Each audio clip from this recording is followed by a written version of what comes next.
Ito ang DYKR 1161 sa Kalibo. Basta balita at serbisyo publiko. Tatak RMN.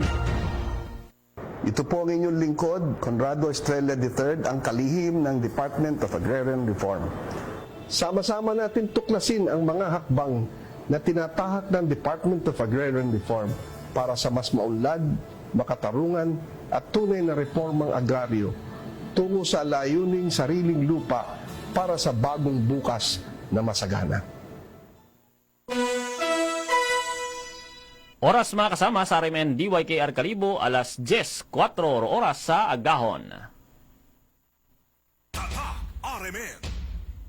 May daig nga adlaw banwa.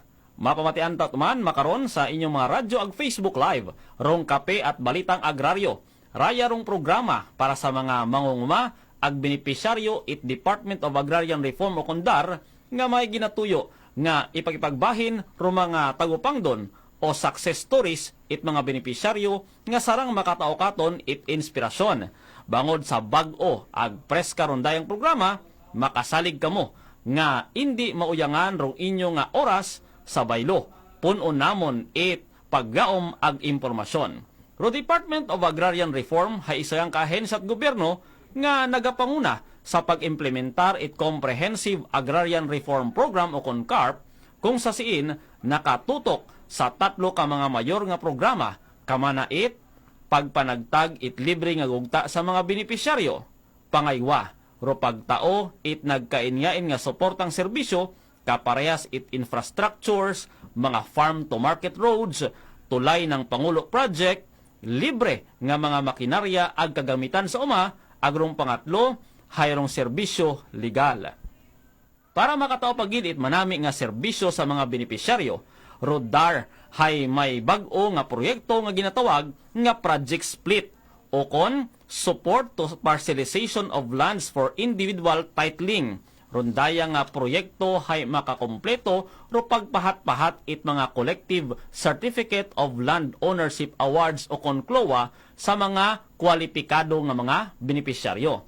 Gani, ginaimbitahan namon kamo tanan nga inyong pamatian ro pagtutok sa atong episode nga kape at balitang agraryo. Ako rin yung abyan, Radyoman Rodnel Aguirre.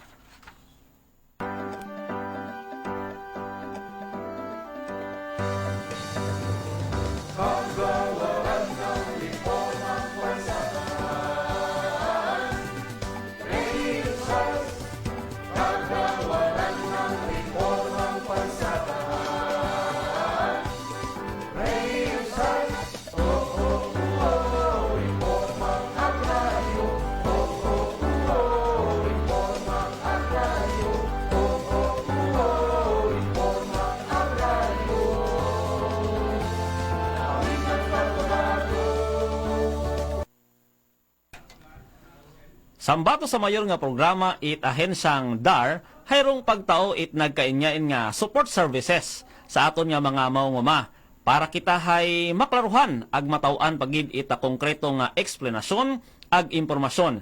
Aton nga i-welcome rong OIC Chief of Agrarian Reform Program Officer it Program Beneficiaries and Development Division kay Ma'am Mary Ann R. Barrera. Good morning, Ma'am Ann. May dayad nga agahon kimo no Radyoman Rodnel.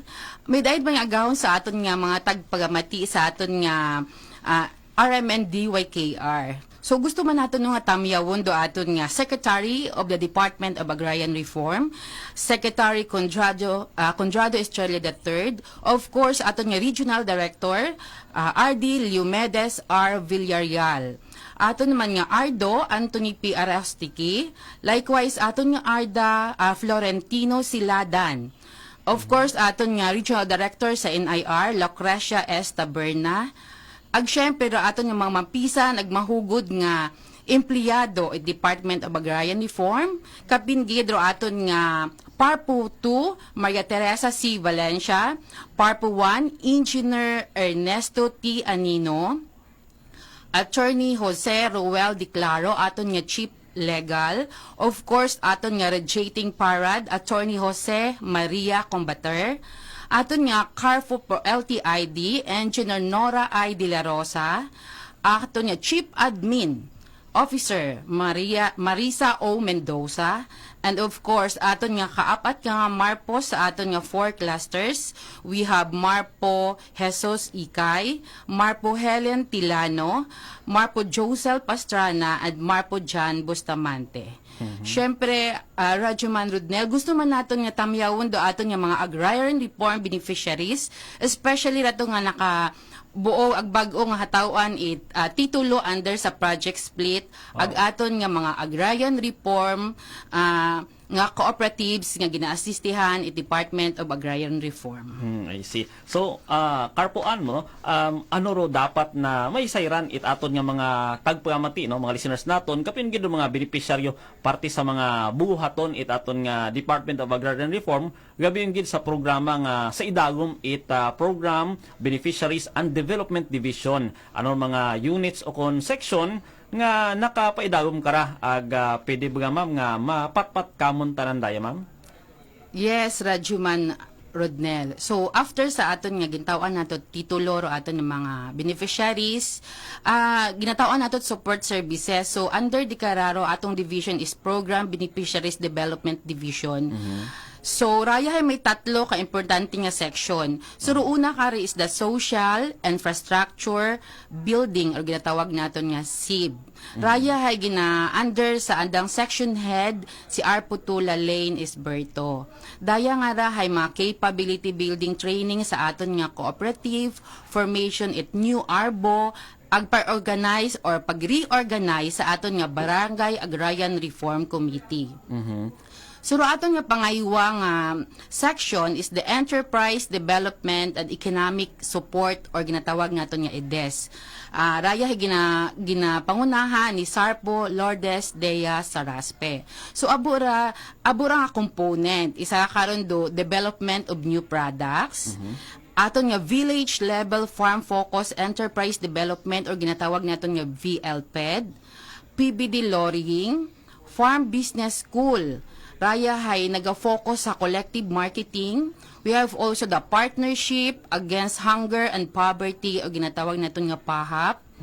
We have also the marketing assistance to ARBOS, and then provision of credit and microfinance services ag aton nga pag-facilitate nga maka-access insurance, agriculture insurance program and enrollment in RSBSA sa atong mga ARBs in partnership with the PCIC. I see. Okay. Of course, sir, may pangatlo pa nato, no? Section, imoro Climate Resilient Farm Productivity Support or CRFPS. Araya hay ginapangunahan ni Engineer Michi Abelio. So, under karon do, Sustainable Livelihood Support for Disaster-Affected Areas.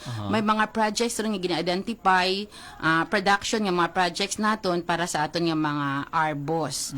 And then we have also this major crop-based black farm productivity enhancement. So kung specifically ra imaw gin-implement naton sa rice production nga may una nga minimum nga 50 hectares. I see. Okay. So comprehensive imora ma'am. Yes. Oo. By the way ma'am, no, kagabanan gali siguro sa aton nga mga listeners hay wa pasanda kasay kung alin ro mga term ginagamit naton. Halimbawa, ano ma'am nung ginatawag nga ARBO? ROARBO hay Agrarian Reform Beneficiaries Organization. Daya ro aton nga gina-asistihan sa Department of Agrarian Reform. Agkanda man naton ginatao ro aton nga mga priority projects regarding sa support services. I see. Okay. So ma'am, paano makaangkon halimbawa support services nga ro aton nga mga Agrarian Reform Beneficiaries? Ma'am, ano rong mga kinahanglan nga obrahon nanda? So, pwede gid sanda, sir, magpa-member sa aton nga mga ARBOS. I see. So, aburo atong ARBOS sa bilog nga akla, nagpwede gid sanda makagapit. Ag may mga mass campaign man kita sa membership, ito mismo sa aton nga mga communities nga pwede gid sanda mag-adto, ag magpa-member. May aton mga ginatawag nga mga activities ito kung in case nga ipatawag sanda it aton yung opisina maging active sanda mag-attend sa atong mga activities dahil kato na damasayran kung paano sanda maging miyembro it kooperatiba. I see. So sambilog sa kuan kara manami era ma'am. Paano ag ano do mga benepisyo no nga pwedeng maangkon or mabuo it mga agraryong maunguman naton kung sandahay magpa-miyembro sa mga DAR assisted mga co-ops or organizations kara ma'am?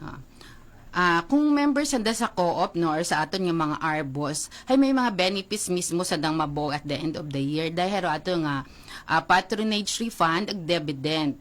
So actually no Radyo Man Rodnel do atong ibang mga co-op shoot ay may unaw nga job generation.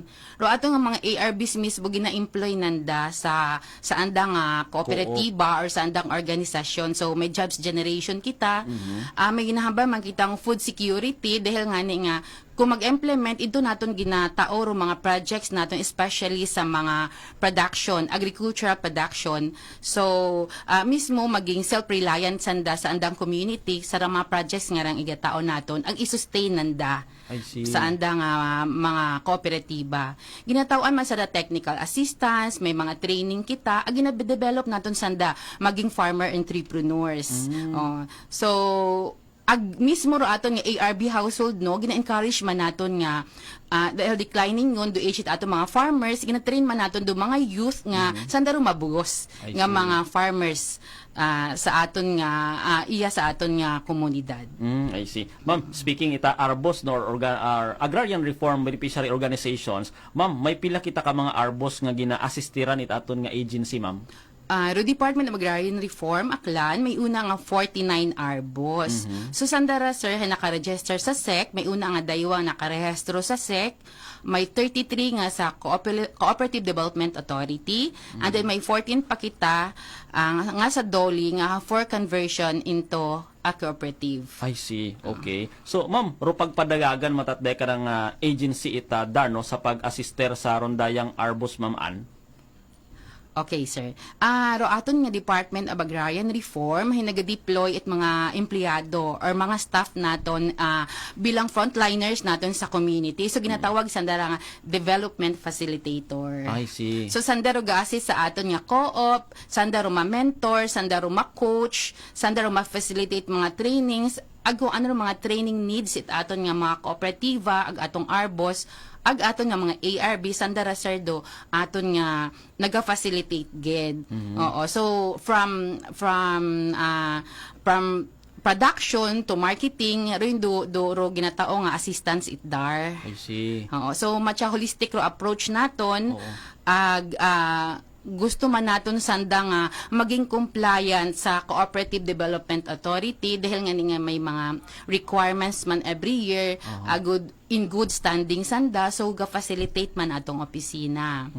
Actually last week yaro CDA Regional Director ganang staff ag may workshop kita sa reportorial requirement para 100% sa aton nga mga arbos ay maka-comply sa requirement at CDA. I see. So ma'am, sa inyong na-encounter no sa inyong office, ano rong mga produktong halimbawa nga pinaka ginapabugay no ikasarang it aton nga mga mangungumang agraryo, ma'am?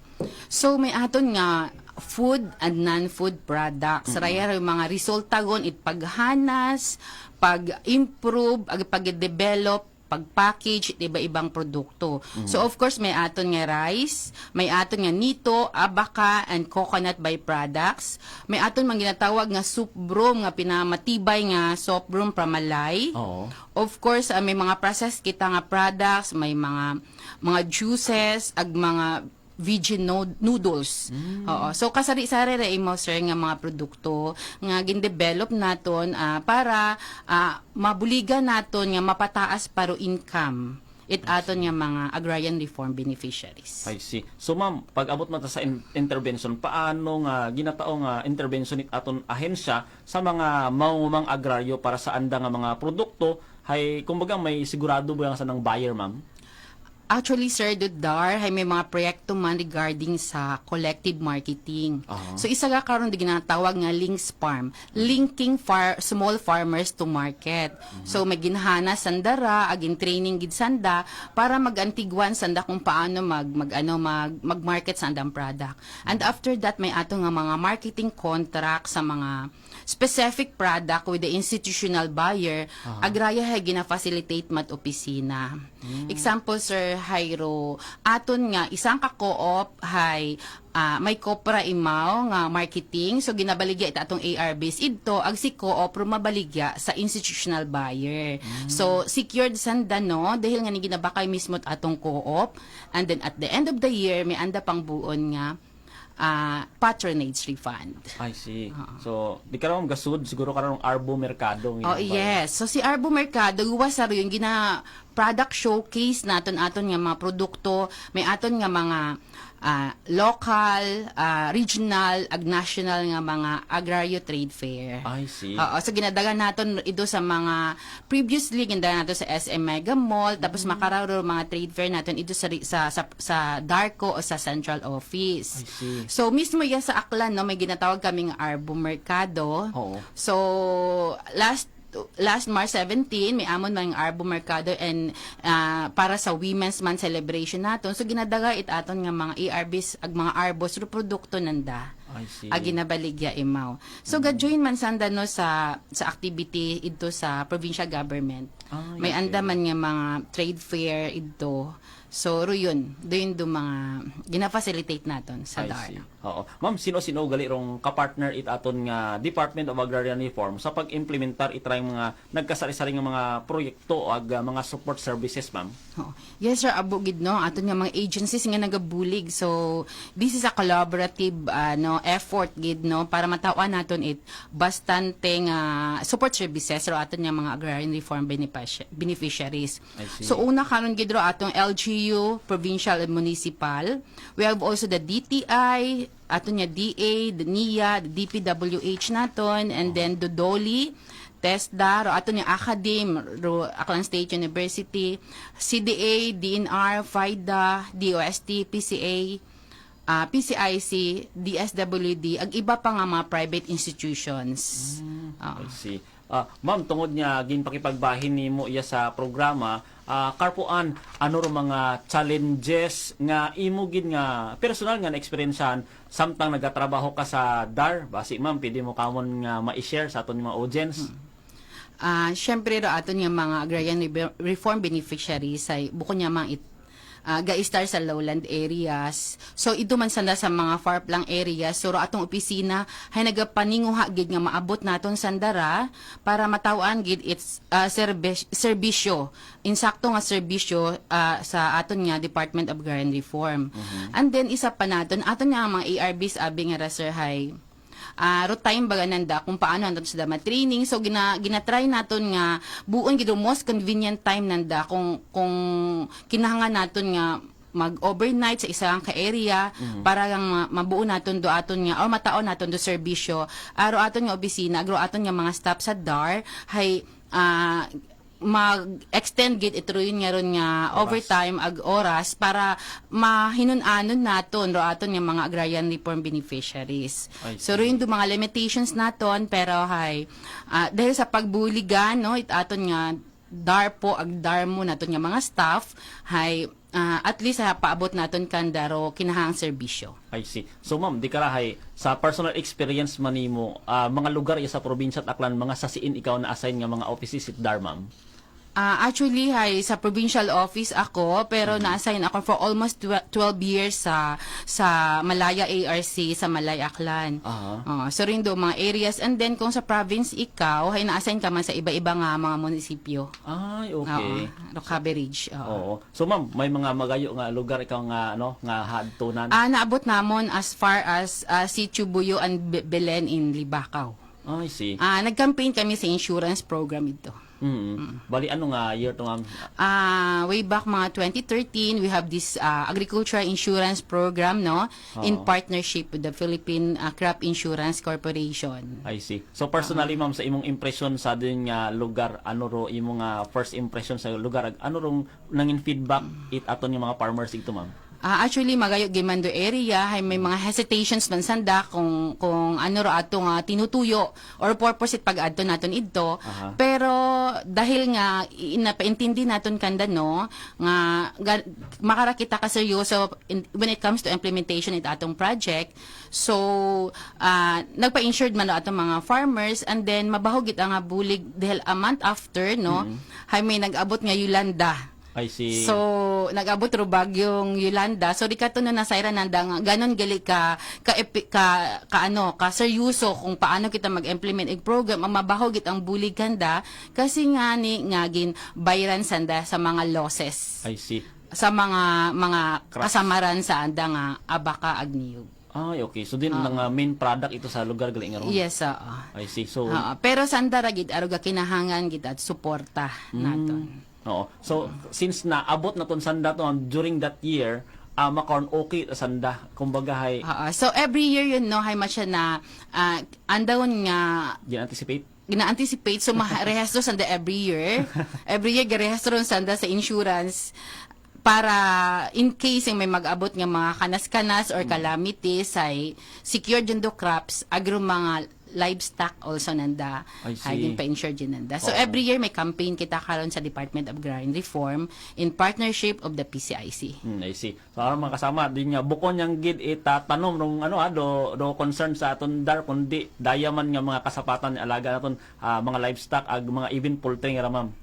Yes. I see. So di ka na ma'am hay doon nga sa imo nga impression mo ma'am mauno ka importante nga mabatian rulimog no it aton nga mga maunguma especially gid sa programa nga Kape at Balitang Agraryo, ma'am. Okay. Manami ro programa nga rano kasi ginatawaan nato oportunidad ro atong mga agrarian reform beneficiaries nga maipaabot nanda kung ano ro anda nga mga experiences or anda nga mga nahimu ano ro mga epekto or mga adang nabuo sa Department of Agrarian Reform. So magiging inspirasyon daya nga programa sa iba pang mga ARBs.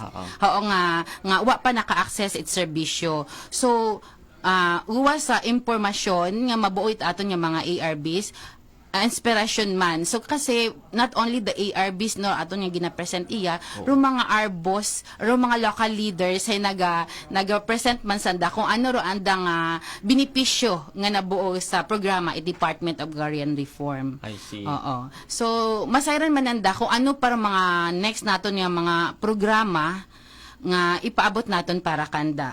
I see. So ma'am, di ka no may mensahe ikaw sa rayang mga beneficiaryo no nga kumbaga hapan nagtagan yun it mga individual e-titles ag sa mga beneficiaryo nga bukon pagid ita miyembro it mga ARBOS nga ramam or mga cooperatives.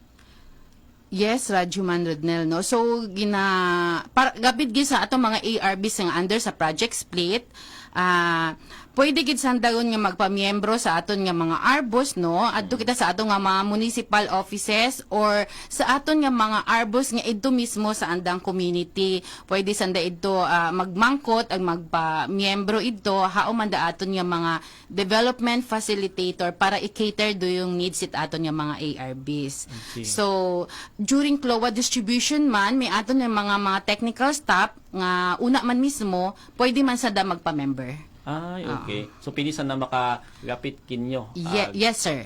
May mga membership campaign man sanda ag napadaghan man naton dun it communication mga sugat para pwede gid sanda ka-attend sa ring mga activities it Department of Agrarian Reform. Ag pinisan na direkta mag-contact sa cluster offices. Yes. So, we have 4 clusters, no? Cluster 1, 2, 3, and 4. May mga opisina kita karon nga pwede sanda ito kaadto. I see. Oo. So ma'am, balikan naton sa experience no. Ano ring pinaka hindi malipatan nga experience sa bilang isang ka-opisyalidad imong mga epic nga mga experiences, ma'am? Yes sir, Noro. Sa Tiempo gid closure it Boracay and pandemic. Kasi ako ay 12 years nga na-assign sa area nga ron. Ang inchakto gid nga may closure do Boracay. I was then a development facilitator. So rin do mga limitations, syempre hay una ro fear sa aton nga mga arbos ag atong ARBs gasi mawadaan itrabaho. Ag rin gid ang ani ro natabo, nawadaan gid man sanda itrabaho. And then, nahirapan kita sa delivery at aton nga support services. I see. Pero, dahil naging threat ito, naging opportunity imaw. Kasi nga, naka-access kita, gimbuligan nato do mga co-ops nga, maka-access just like Dolly, iba pa nga mga ehensya, nga matawaan sandait, capitalization sa anda mga enterprise ito. I see. Agro, aton nga mga ARBs, no, nag-focus sanda, example sa Malay, nag-focus sanda sa Copra. Copra production. Oo. So nagtaas ro income natin it atong Arbos when it comes to marketing dahil nga ni nga gapamakay sanda gabaligya sanda tlingkad. So ro yun. And then nag-focus sa aton nga mga women ARB sa pag-ubra it soap broom. Oo. So and then nag-abo ro aton sir nga ro aton nga mga naga-loan sa Land Bank of the Philippines. Ang nag-abo ro nag-alaga it baboy kasi hagpatining ro project nanda. Ay, okay. Oo. So nakita naton baga sir ito ro resiliency nga ginatawag sa aton nga mga arbos ag aton mga community despite of the limitations of the pandemic. Nakita man naton ro pagbulig nanda sa mga small co-ops man rindo aton nga nailaan sa aton nga mga arbos ag nagbulig man sa that extend its serbisyo sa community nanda mismo. I see. Oo. That time of pandemic. So doon naman namin no ag kumbaga nagpakita ro crisis it pagiging resilient Yes. matuod. So Ma'am Ann, base mi pang dugang nga information no or mga announcement sa aton nga mga kasimanwa nga nagatutok ag nagapamati makarang adlaw ma'am. Okay. So, ro Department of Agrarian Reform, may aton nga rang scholarship program para sa atong dependents of agrarian reform beneficiaries or ginatawag na itong DSP DARBs. So, pwede gid kaadto ro aton nga mga ARBs kung sandahay may mga unga, may grandchildren, may mga gumankon, rayro abiro order of priority baga. Oo. So, first priority ha aton nga son or daughter, the second priority is the grandchildren, the third is the nephew or niece, and the fourth is the applicants related to their guardian. So, raya hay nakasuod sa ARB household, pwede gid sanda magdangop sa aton nga municipal offices or iya sa provincial office. So, galing sir, the deadline kara hay March 31. Next So, may 1 week One pa day. man, nga, pwede gid sanda nga mag-avail itrayang scholarship program. So, ginapanginbulahan gid naton no nga gintawan kita trayang programa para at least ay matawan naton it educational support do mga ARB household so mga unga it aton nga mga ARBs. I see. Oo. So manami nga balita ra. Yes sir. So, all right no. Maabugid ma'am nga salamat Carpo Marian Barrera, OIC taton nga Carpo itaton nga PBDD Dar Aklan sa komprehensibo nga impormasyon hanungod sa rekarang nagkasari-sari nga mga programa itdar para sa mga mangungumang agraryo. Antes kita matapos, may gusto ikaw ma'am nga tamyawon, Ma'am Ann? Thank you gid no, Radio Man Rodnel. Ay thank you man sa pamunuan it RMN DYKR. Of course, ginapaabot man naton roro madayad nga pagtamyaw sa aton nga mga agrarian reform ARBs nato nag-ato nga agrarian reform organization sa iba-iba nga munisipyo at aton nga probinsya it Aklan. And of course ginatamya komando ro PBDD staff. Aton nga mga staff sa Darpo nga pangmati makaron aton nga mga Darpo personnel. Oo. So thank you gid sir sa opportunity nga raag kabay pa nga may another engagement pa kita para mapadagman pa naton do iba pang mga programa at Department of Agrarian Reform. Ma'am, looking forward sa pag-abuton yung mga episode, mabalik gid ikaw Ma'am Ann. Yes, sir. So, sa aton yung mga mga tagpagamati makasama, bantayan sa masunod nga mga inadlaw rong kape at balitang agraryo. Dong programa nga magatao pasidungog sa mga tagupangdon nga istorya it aton nga mga mangunguma. Ako rin yung abyan, Radyo Man Rodnel Aguirre. Patuloy po tayong magkaisa para sa kapakanan ng ating mga magsasaka.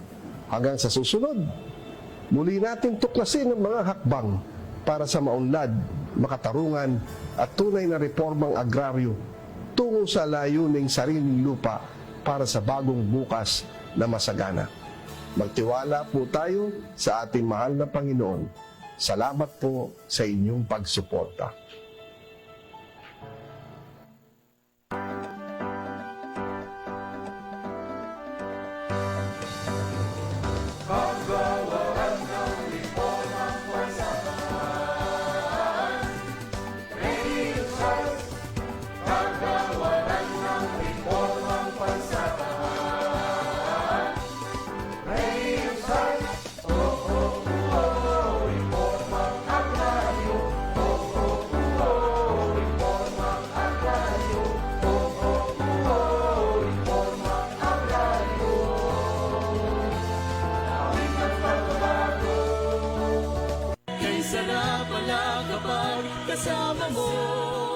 Kini nga palatuntunan isa ka Black Time radio program. Ang mga personalidad nga inyo mabatian kag mga ideya nga ginapalayag sa kahanginan, responsibilidad sa mga natungdan kag wala sang kailabtanan ini nga waragwagan.